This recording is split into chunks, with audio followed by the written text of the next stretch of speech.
नमस्कार, स्वागत है आप सभी को। आज की विषय है भगवान श्री हरि ने बताया ये 3 घर में कभी न करे अपनी बेटी का विवाह वरना पछताओगे। मित्रों, एक दिन की बात है। माता लक्ष्मी और भगवान श्री हरि वैकुंठ में विश्राम कर रही थी। तभी माता लक्ष्मी कहती है, हे प्रभु, आज मेरे मन में 3 प्रश्न उठे हैं। कृपा करे और मेरी मन की आशंका को दूर करे। तब भगवान श्री हरि कहते हैं, हे देवी लक्ष्मी, आपके मन में जो भी शंका है आप निसंकोच होकर कहिए। मैं आपके सारे प्रश्नों के उत्तर अवश्य ही दूंगा। तो माता लक्ष्मी कहती है, हे प्रभु, मेरा पहला प्रश्न है, वह कौन सा घर है जहाँ एक पिता को अपनी कन्या का विवाह कभी नहीं करनी चाहिए। मेरा दूसरा प्रश्न है, एक बेटी के लिए अपना घर कौन सा होता है, पिता का या पति का। और मेरा तीसरा प्रश्न है, कौन से घर में बेटी का विवाह कर देने से उसका जीवन हमेशा के लिए यातनाओं से भरा रहता है और पुत्री सहित पिता को भी कष्ट भोगने पड़ते हैं। मित्रों, तो भगवान श्री हरि मुस्कुराते हुए बोले, हे देवी, आपने अत्यंत महत्वपूर्ण प्रश्न किए हैं, क्योंकि एक पुत्री ही पिता के लिए संसार का सबसे मूल्यवान गहना होता है। जो अपने हृदय पर पहाड़ जैसा पत्थर रखकर पराये पुरुष को कन्या दान करता है। इस संसार में सबसे भाग्यशाली पुरुष के घर में देवी आदि शक्ति का अंश कन्या का जन्म होता है और कन्यादान सर्वश्रेष्ठ दान है। देवी लक्ष्मी, मैं आपके तीनों प्रश्नों के उत्तर इस एक पवित्र कथा के माध्यम से देना चाहता हूँ। आप इस कथा को पूरा ध्यान से सुने और जो भी मनुष्य इस कथा का श्रवण तथा प्रसार करता है उसके सारे पाप नष्ट हो जाते हैं एवं उस मनुष्य को मृत्यु के बाद अक्षय लोक की प्राप्ति हो जाती है। मित्रों, फिर माता लक्ष्मी कहती है, हे प्रभु, मैं इस पवित्र कथा को पूरा ध्यान से सुनूंगी और मानव कल्याण हेतु प्रसार भी करूंगी।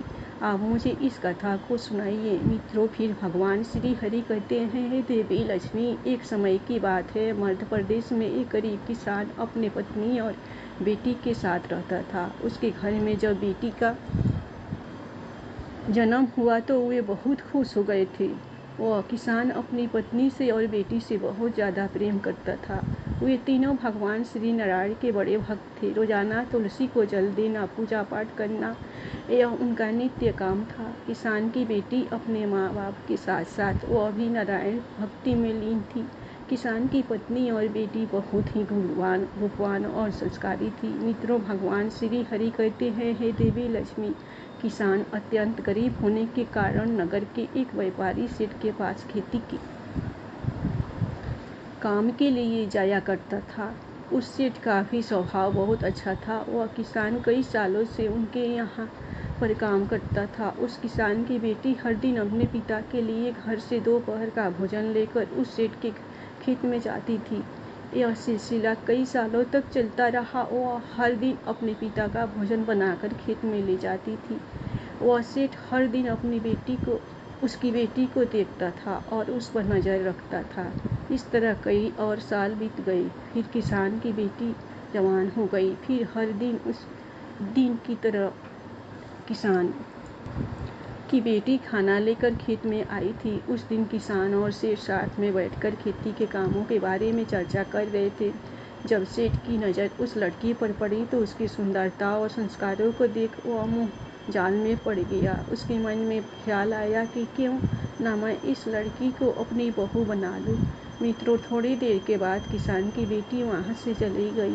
तब सेठ ने अपने मन की गुप्त बात किसान को कह डाली और बोला, हे भाई, तुम बहुत दिनों से मेरे यहाँ काम करते हो, लेकिन मैंने तुमसे आज तक कुछ भी नहीं मांगा।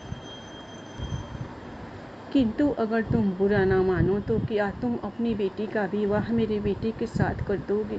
सेठ के मुंह से ऐसी बात सुनकर उसकी खुशी का ठिकाना ना रहा। किंतु किसान ने हिचकिचाते हुए बोला कि सेठ जी, मैं आपकी बातों से सहमत हूँ, किंतु इस विवाह के बारे में मुझे अपनी पत्नी और बेटी की राय लेनी चाहिए।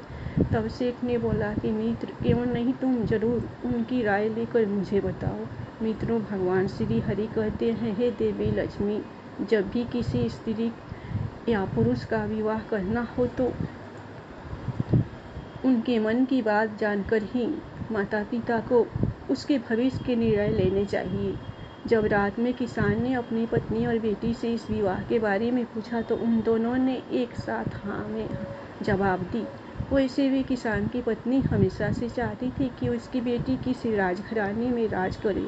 मित्रों, फिर भगवान श्री कहते हैं कि हे देवी लक्ष्मी। वहीं दूसरी ओर जब सेठ ने विवाह की बात अपनी पत्नी और बेटी से कही तो उन दोनों ने इस रिश्ते को नापसंद किया, क्योंकि सेठ की पत्नी बहुत लालची और दुष्ट स्वभाव की थी तथा उसका बेटा भी निकम्मा और लालची स्वभाव का था। तभी सेठ की पत्नी बोली, हाय हाय, आपकी क्या मति भ्रष्ट हो गई है, जो एक भिखारी को वह बहू बनाना चाहते हो। मैं तो क्या मेरी जूती भी ऐसे घर में कदम ना रखे। और सेठ का बेटा भी अपनी ही माँ के जैसे तेवर दिखाते हुए बोला, पिताजी, क्यों आप मेरी ज़िंदगी खराब करना चाहते हैं। मेरे दोस्त और हमारे नातेदार हम पर थू थू थूकेंगे। मित्रों, सेठ को लगता था कि अगर ऐसी अच्छी बहू उसे मिल जाए तो उनके घर की तरक्की होगी, घर में शांति बनी रहेगी और बेटा भी उसके काम में हाथ बटाएगा। लेकिन घर वालों की ऐसी बातें सुनकर सेठ को बहुत गुस्सा आया और सेठ ने कहा, अब इस घर की बहू तो केवल उसी किसान की बेटी ही बनेगी। उस घर में सेठ का ही राजत चलता था, इसलिए उसने ज़बरदस्ती अपने पत्नी और बेटे को मना लिया। फिर अगले दिन जब खेत में किसान और सेठ की मुलाकात हुई तो किसान ने बोला, सेठ जी, मुझे माफ़ कीजिएगा, हमें यह रिश्ता तो बहुत पसंद है, किंतु मेरी आपके बेटे के साथ विवाह करने की हैसियत नहीं है। तब सेठ ने मुस्कुराते हुए कहा, बस इतनी सी बात है, तुम जितना चाहे खर्च करो, तुम्हें जितने भी धन की आवश्यकता हो तुम्हें हमारे मुंशी जी देंगे। तब सेठ ने मुंशी से कहा, देखो, यह हमारे होने वाले समधी है, इन्हें जो चाहे वो सब कुछ दे दो। फिर उस किसान ने भी बड़ी धूमधाम से अपनी बेटी की शादी उस सेठ के बेटे के साथ कर दी। किसान की बेटी ने भी ईश्वर का नाम लेकर उसके साथ फेरे लिए और वो अपने ससुराल में चली गई। फिर क्या था, सेठ का बेटा पत्नी को छोड़ अपनी एक प्रेमिका के साथ रहने लगा और आए हर दिन सास बहू के बीच झगड़े होने लगा।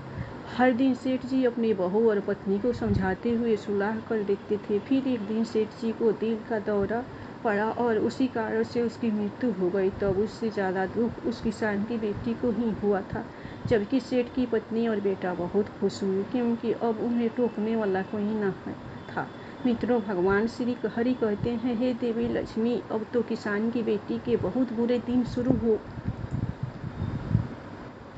हो गए थे। जब भी झगड़े होते थे तो वह अपने मायके में जाती, लेकिन किसान और उसकी पत्नी हमेशा उसको ही समझाकर वापस ससुराल भेजते रहे। यह सिलसिला कई महीना तक चला। फिर एक दिन सेठ के बेटे ने किसान को काम से निकाल दिया और उसे बहुत भला बुरा अपशब्द कहे। मित्रों, जब किसान की बेटी उनसे डरने के वजह उनसे प्रेम पूर्वक रहने लगी, तब सेठ की पत्नी के मन में एक बुरा ख्याल आया। उन दिनों किसान की बेटी पेट से थी तो उसने चिकनी चुपड़ी बातें से किसान की बेटी के मन को जीत लिया था, मानो जैसे कोई सांप ही चिड़िया के अंडों की रक्षा कर रहा है। फिर एक दिन उस सेठ की पत्नी ने बहू के खाने में जहर मिलाकर उसे दे दिया। किसान की बेटी भी अनजाने में उसे खाकर सो गई और उसकी रात्रि में ही मृत्यु हो गई। मित्रों, इधर सेठ की पत्नी ने अन्य नगरवासियों को कहा कि उनकी बहू ने जहर खाकर आत्महत्या कर ली। साथ ही उसने किसान को भी यह संदेश भेज दिया, तुम अपनी बेटी के शव को ले जाओ। जब यह बात किसान और उसकी पत्नी को पता चली तो उनके धीरज का बाँध टूट गया और उन्होंने बेटी के मृत शव को घर लाकर उसका अंतिम संस्कार किया। उसके बाद दूसरे दिन किसान न्याय मांगने के लिए राजा के दरबार में गया और उसने सारी हकीकत राजा को सुनाई। जब राजा ने दरबार लगाया तो सेठ के बेटे ने धन के लालच में राजा के मंत्रियों को खरीद लिया था, जिस कारण से किसान के पास कोई सबूत नहीं था कि उसकी बेटी ने आत्महत्या की हो। राजा ने भी सेठ की पत्नी और बेटे को निर्दोष करार देते हुए छोड़ दिया और दूसरी तरफ किसान और उसकी पत्नी हताश होकर उस नगर को छोड़कर एक मठ में चले गए और नारायण की पूजा में लीन हो गए। भगवान श्री हरि कहते हैं, हे देवी लक्ष्मी, किसान की बेटी पवित्र और सच्ची भक्त होने के कारण उसे स्वर्ग मिल गया और कुछ दिनों के बाद किसान और उसकी पत्नी की मृत्यु हो गई और उन्हें भी स्वर्ग की प्राप्ति हो गई। मित्रों, भगवान श्री हरि कहते हैं, हे देवी लक्ष्मी, तुम्हारा पहला प्रश्न था कि वह कौन सा घर है जहाँ एक पिता को अपनी कन्या का विवाह कभी नहीं करना चाहिए। तो यह घर इस सेठ का है जो अत्यधिक धनवान था, जहाँ पर उसकी कन्या सुखपूर्वक जीने के वजह दुख भोग रही।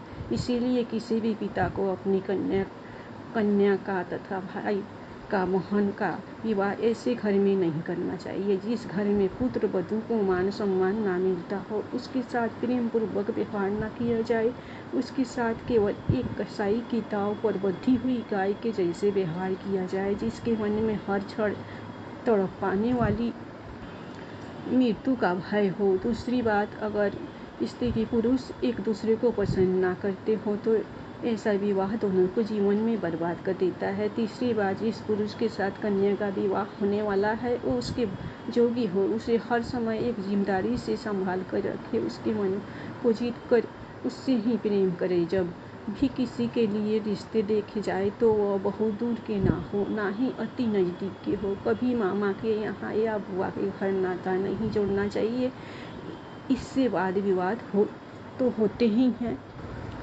लेकिन समान वंश होने के कारण संतान मंद या शारीरिक विकलांग भी हो सकती है।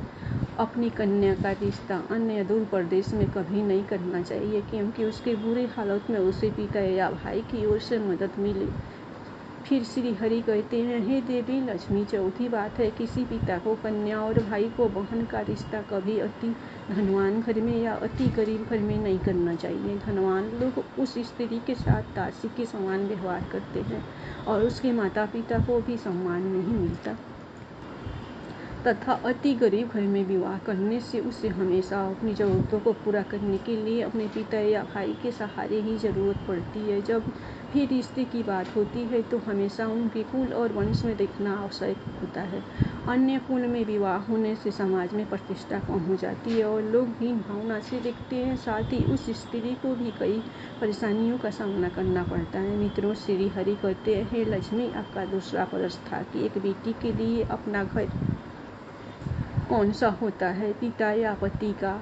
तो शास्त्रों के अनुसार स्त्री का घर उसके पति का ही होता है। चाहे सुख हो या दुख, पति पत्नी को हमेशा साथ रहना चाहिए और हर हालत में एक दूसरे का साथ देना चाहिए, जैसे कि हमारी राम सीता की जोड़ी थी। और आपका तीसरा प्रश्न था कि कौन से घर में बेटी की शादी कर देने से उसका जीवन हमेशा के लिए यातना से भरा रहता है और कन्या सहित पिता को भी कष्ट भोगने पड़ते हैं। जिस घर में स्त्री को सम्मान न दिया जाता, उसके साथ हमेशा ही तुच्छ प्रकार का अभद्र व्यवहार किया जाता हो, जिस घर में स्त्री पर पुरुषों से हाथ उठाया जाता हो या उसे अपशब्द बोले जाते हो, ऐसे घर में स्त्री का विवाह कभी नहीं करना चाहिए। देवी लक्ष्मी, अब मैंने आपके सारे प्रश्नों के उत्तर दिए हैं। तो माता लक्ष्मी कहती है, हे प्रभु, जिस घर में स्त्री के साथ दुर्व्यवहार किया जाता है उस घर से लक्ष्मी रुष्ट होकर चली जाती है। ऐसे घर में धन की हानि होती रहती है और घर गरीबी में चला जाता है। साथ ही जो पुरुष स्त्री पर हाथ उठाता है उसे भी ब्रह्मा